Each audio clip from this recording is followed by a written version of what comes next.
The NBA has released a schedule for the 2020-2021 basketball season, and I can tell you, it has a lot of interesting fixtures. If you're a basketball junkie, then this one is for you. My name is Samuel Mainiko, and of course, the show is Sport Gist. I'm not alone in the house, as you can see. I have like the biggest basketball fan that I know. When you talk TV, radio, online radio, everything, once it comes to basketball, nobody does it better than Emmanuel Chibuzo. Look at this James Harden beard. Just look at it. Sammy, nice to be here on the show with you this day. And of course, when you mentioned junkie, something crossed my head, but let me keep it for another day. I don't know. Of course, I had to talk basketball. James Harden, troubled water at the moment. He wants out of Houston Rockets. Definitely. Of course, let's wait and see if we granted that trade he wants right there in his club side. Okay, before we go on a break and come back, just tell me, is this BS James Harden inspired in any way? Certainly not. He says certainly no, but I don't trust him. Just saying. This one is Sports Gist. Don't forget Sports Gist, and it's on Gist. Don't forget to click the like and the subscribe button. Tell your friends about it. You're doing a pretty good job so far, and I know you'll still do more. Wait on the break. When we come back, NBA is on the menu. Football is also on the menu.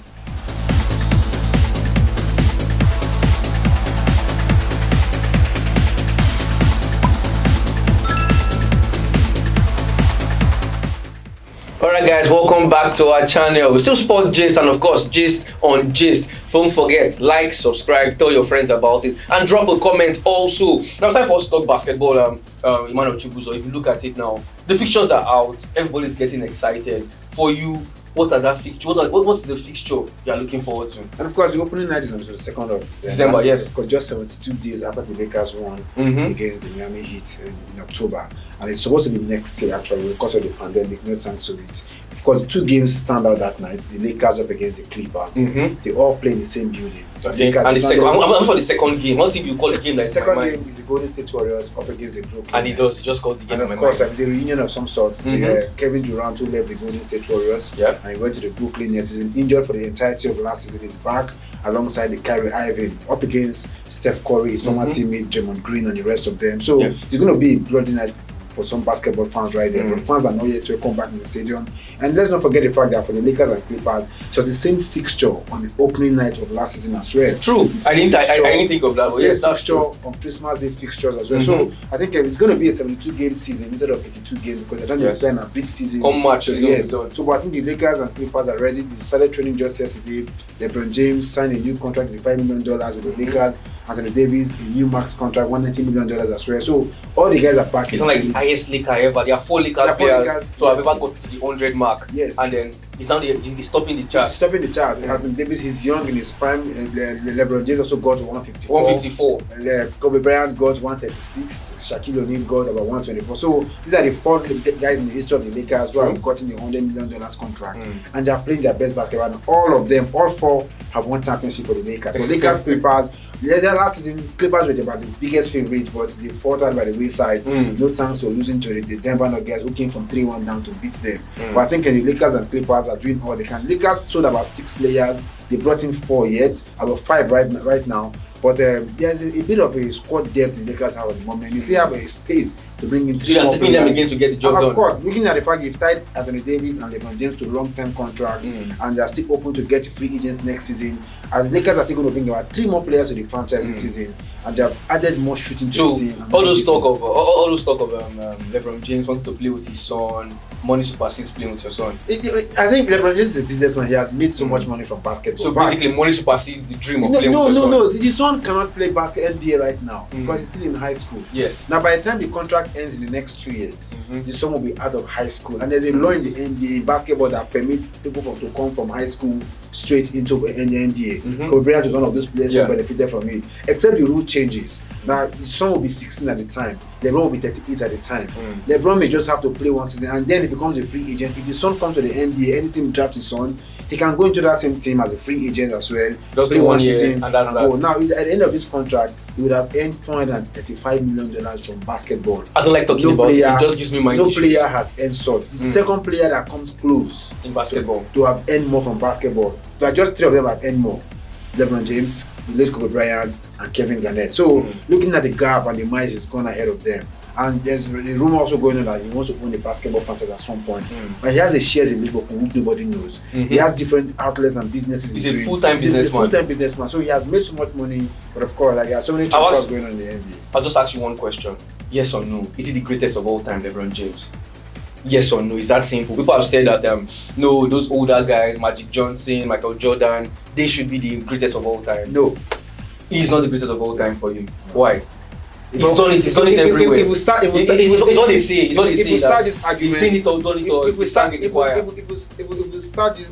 this argument today, we might not even end it by the end of this week. You know why I said that? Okay. Michael Jordan has his own strength. He has his own strength. There are so many rules that have changed in the NBA in today's game. So you think? So it's not apply when Magic. So now basically you feel like these old-time basketballers got it tougher. Don't you say old-time footballers like Pele? Yes, the rules were tougher for the older guys. Actually helping James be King James. I don't want to say the rules are helping. So basically, I'm not saying the rules he's are not the helping greatest of all time. For me. So who is for me? Who is for you? For me, right now, I wouldn't call anybody because it's an open-ended question. Let's just fight about it. Just before we go to the next topic, they asked Michael Jordan the same question. Are you the greatest of all time? In his response, he said, if I say I'm the greatest of all time, that means a big disrespect to the guys who have come up before me and paved the way for me. He's just being modest. Sometimes. He's just being modest. Now, I keep saying, I asked a question one day, nobody could answer the question. Why do we just narrow down this conversation to LeBron James and Michael Jordan? There's a certain Will Chamberlain, the only man to score 100 points in a single NBA game. And 53 rebounds in a game. Nobody can break that record till tomorrow. Yeah, but and there's certain having a consistent set of good games. Now, different. Wilt is a wrecking ball. You go check the records of most points in an NBA game. You see Wilt most his name is almost always in the top five. So there's a player called Bill Russell. He won 11 NBA championships. So if you want to go who is the greatest of all time by number of championships won, so it depends on how you look at it. Russell, yes. Depends on how you look at it. Okay, now quickly we move on to football. The CAF Champions League. Nigerian teams know how to fall hands. That's just the simple way to put it. Emmanuel Chibuzo. Nigerian teams can fall hand. We had 4 going in, 2 in the Champions League, 2 in the lower tier of the games in the CAF Confederations Cup. And now we just have 1-1 each. Enyimba, as usual, would always be Enyimba. When they call them the elephants, they will always be the elephants when it comes down to Enyimba. Enyimba did it. They went away, got the victory, came home. It looked like they're getting a scare. But Osanadapo got the first goal. Then, of course, Victor Obama got this winner in the 75th minute. Both those guys pulled a goal back, but it was not enough. Just Enyimba did what Enyimba does. Plateau United, for the second time in 3 years, they have failed. Kano Pillars, local champions, but we said it. They will win the league back to back, and then they will go out there. They cannot even get to the group stage. If it's not Enyimba and it's not Rangers, no Nigerian team can get to the group stage of the Champions League. But Mbama's goal was in the first leg. So he did one all in the back. Yes. So Mbama's goal was in the first leg. It was on the bench yesterday. I think he came up at some point. I don't know what you're expecting. Saying Nigerian team will always fall. Sammy, they would always even when our league was still very active. Nigerian league is the only league in the world where a team has continental assignment over the weekend. We are going to play midweek game. So what are you resting now? The question is the other teams in South Africa, in Egypt, even in Sudan, they don't have the pile of games that we do. Outstanding games because we have in the NPFL. No, you just said something. You said something now. The outstanding game. Enyimba have gone a step further. By the time they get, hopefully, we are hoping they get to the Champions League group stage. After they play the game 1 of the Champions League group stage, game 2, I can assure you, we have like 6 games outstanding. Even before the game 1, they will get. Like 6 once games the draw comes up. Before the game 1, they have to skip. It's terrible, actually. It's terrible. Yeah, I think we want to owe it to so many things. We have bad draws. Imagine an Enyimba going to Katsina to play Katsina United, and from Katsina United they're supposed to come to Lagos to play maybe MFM, and that weekend they have a contender assignment. Why come to? Okay, they can come to Lagos, but not to play MFM, to go to the airports and travel ahead of time. Because to them, by the time we finish playing, we need 2 or 3 days to rest. Because don't forget, the journey from Katsina to Lagos is by road. Always it's by 2 days road. already. The coach of Aqua Stars, the Kada FCTC as they call them, there's a lady they played Enyimba in Aba. They developed Enyimba.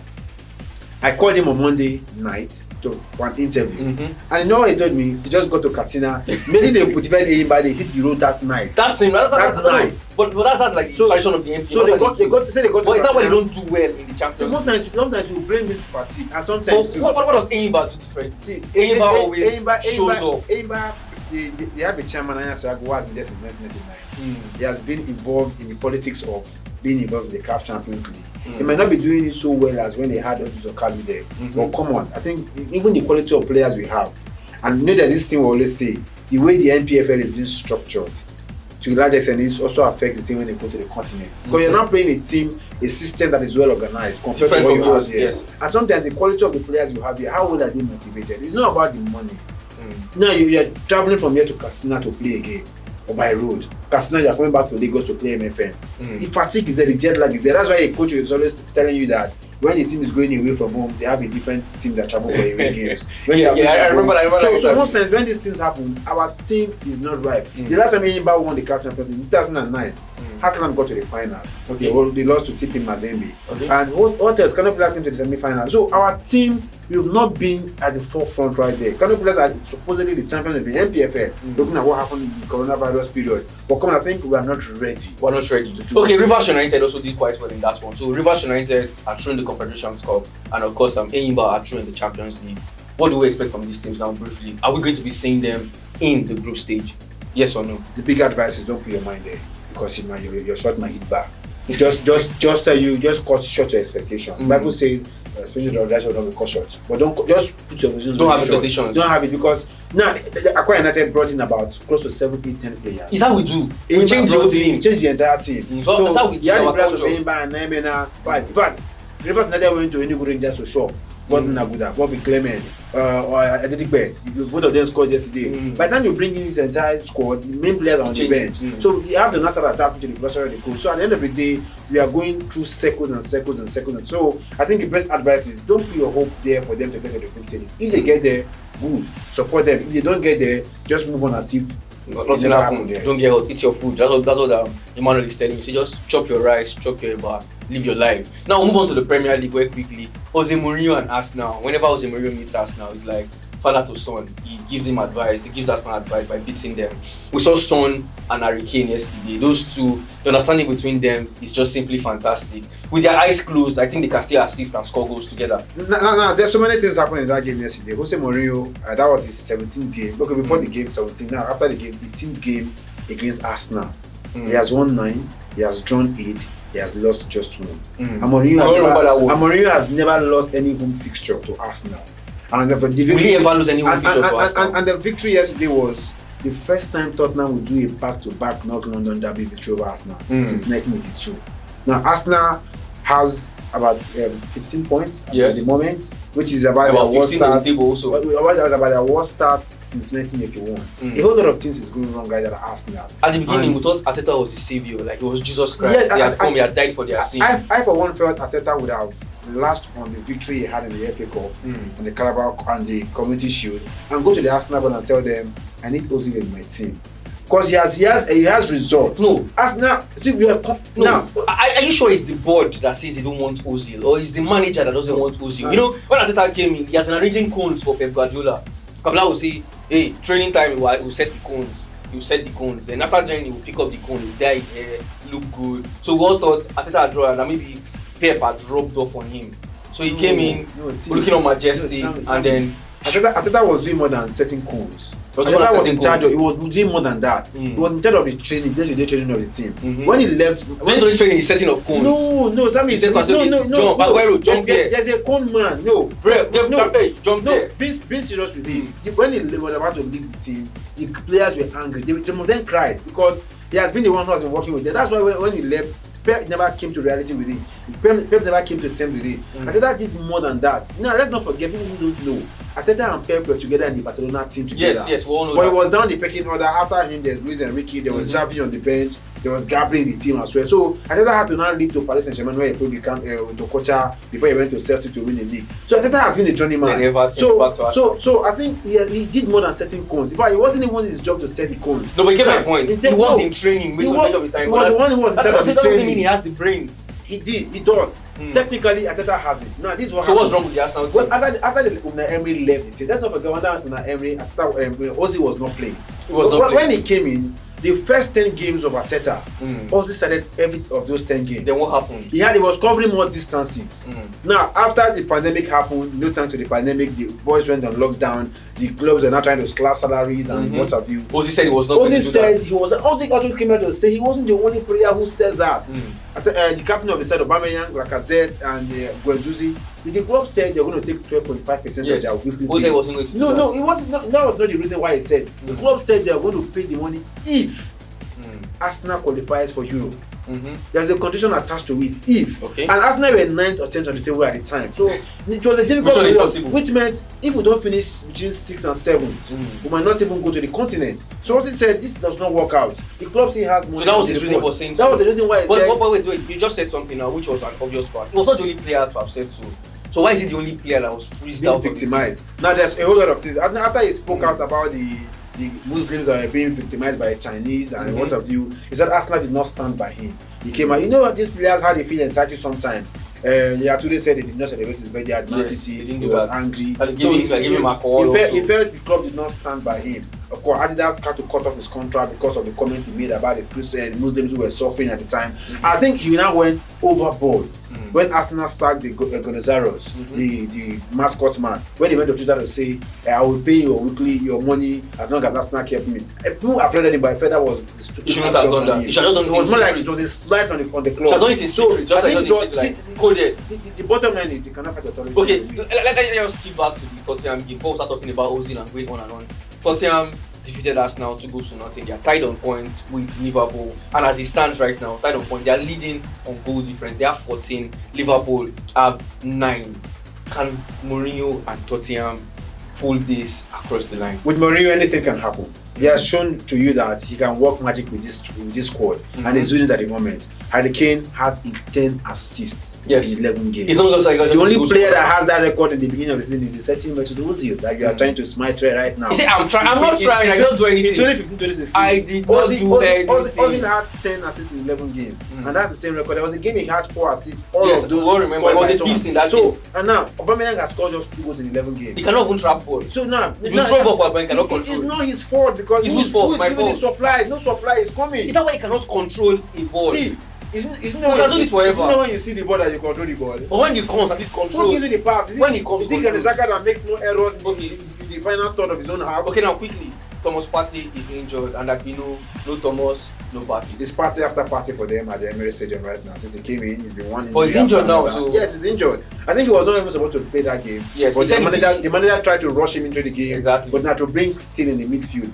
But what Arsenal was missing, what they lacked, the Steele that they lacked, the tactical discipline they lacked was all seen in one man yesterday, Per-Emil Højbjerg. He showed everything Arsenal lacked. Arsenal were neat and gentle going on the ball. Mourinho said we had to sit back, allow them press at all. Yeah, at some point they had 91% of the possession. That was before the 100. That was 91. Yes, 91. The last 5 minutes of the game. 91%. So Arsenal came all out. So let me shock you. Arsenal had more passes to shots per goal this season in the Premier League, more than any other team. 55.5 they're averaging every game. Yes. But they're actually the least chances. And they scored just. They are bottom. If you look at the ranking, they scored just 11 goals.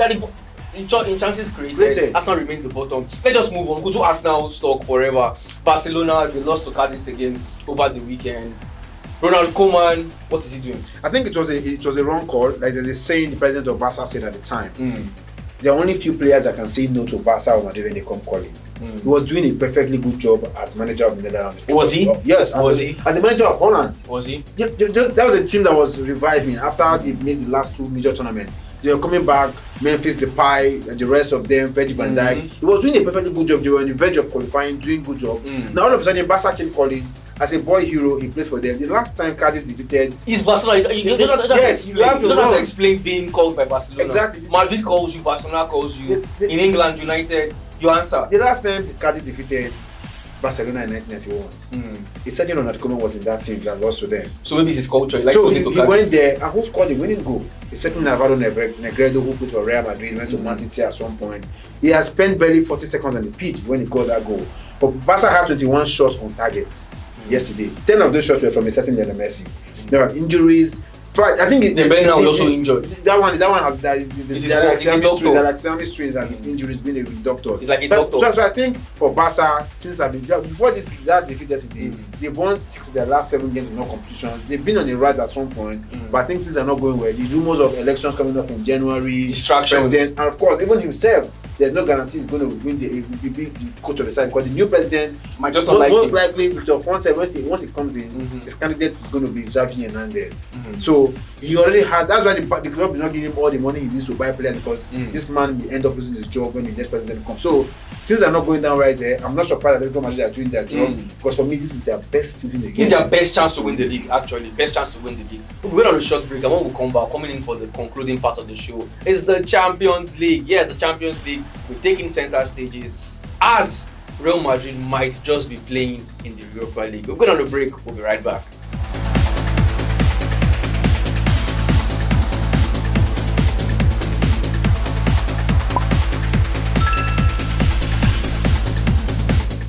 Alright guys, welcome back to the show. We're still Sport Gist on Gist. I'm sure you've liked and you've subscribed and you've called your friends to also come and like and subscribe. Move on to the Champions League. It's the last lap of the show in the Champions League. A whole lot is happening. Paris Saint-Germain will be taking on Istanbul Besiktas, while RB Leipzig will be taking on Manchester United. This is one of the most interesting groups. Manchester United is first on the group right now. They have 9 points. Paris Saint-Germain is second. They have 9 points. RB Leipzig is third. They have 9 points. Emmanuel, looking at that group, who goes through? It's going to be a tough one, Sammy, quickly because I will see Man United have shown a particular trait in this Champions League. The first leg they defeated Paris Saint-Germain away from home. They came home and they lost. They went to Istanbul, they lost, and they came back home to win. They defeated Leipzig already in England. So that means they're going away. So if they go by their tradition, everything they've lost to, they will also win. So if they lose to Leipzig in the course of the week in the Champions League, and anything happens between PSG and Istanbul, you take it for granted that PSG will win that game. So that means Man United might just be going back to the UEFA Europa League in the Champions League or to UEFA Europa League. So I think it's going to be a tough one for them. They only need a draw. But if they go by a tradition of winning and losing, that means Leipzig might just pick up this one. And coming up the result they had against Bayern Munich, 3-0 in the course of the weekend. So for you, just might get Paris Saint-Germain sure victory. Sure victory against Istanbul Basaksehir. Sure victory. So now we'll move on to Real Madrid. Now look at Real Madrid in Group B. That group seems a lot interesting, I can tell you. Madrid is in that group, they are third. Inter are fourth in that same group. In that group, we have Borussia Mönchengladbach topping the group as it stands right now. Shakhtar Donetsk are second. The point goes 8-7-7. Madrid's destiny still in their hands, but they shake. Still in their hands, but very, very shaky for them. And of course, the manager of the side has not covered himself in glory this season. He failed to bring, he didn't bring a single player in the offseason in the transfer market. And maybe this any player that just like that. I don't think so. Eden Hazard has been on and off. Injuries, so there's a good cause for him to go by. Benzema is not that prolific of a good scorer in the class of a certain Ronaldo and the rest of them. So why not go out to get an out-and-out striker? Look, Jovic has not been the player he was when he was in Frankfurt. So there were so many reasons for him to go out and buy, but he has failed to do that. Now we saw what Mönchengladbach did to Shakhtar Donetsk. Over 2 legs, they scored about 9 or 10 goals, beating them.